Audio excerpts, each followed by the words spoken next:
Hello, today we're going to be reviewing DCKO Red Hood versus the Joker #1, written by Scott Snyder and Joshua Williamson, with pencil artist Dustin Nguyen and Giuseppe Camuncoli, with inker Mark Morales. So this is round 8, the final round of the DCKO Fight Month. So it's also the most ruthless of the DCKO fights and the most personal because because Jason Todd was killed by the Joker in the storyline Death in the Family back in the day, and so he has become the Red Hood.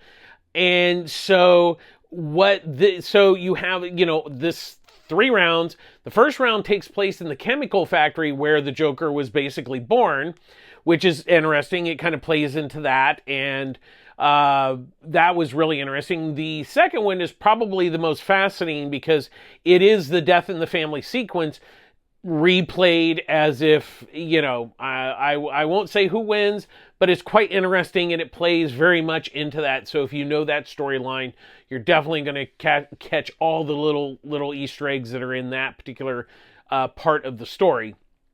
Then in the third one, it's Jason Todd as the Red Hood versus Joker as the original Red Hood in a graveyard. So that, once again, brings up a very interesting dichotomy between the two characters. This was definitely one of the more interesting ones, more so because it has to do with Jason Todd and the Death in the Family storyline than the DCKO, which is part of the reason why, they're fighting each other. But it, like I said, because of the history with these two characters, it really makes for a very interesting story, and one that, is not so clear cut and dry of who really wins and who really loses in some respects. And that's what made it really interesting. And I thought that was really interesting for Snyder and Williamson to do that with the story. I'm a big fan of Dustin Nguyen's artwork. And Giuseppe Camuncoli does the artwork for round 2. So it really blends together really quite nicely.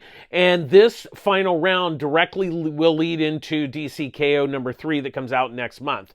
So you should really probably check this out if you're keeping up with the DCKO storyline. So what did you think? Did I miss anything in the review? Let me know in the comments, and make sure you subscribe so you don't miss any more upcoming reviews for comic books. So thanks for watching. Bye-bye.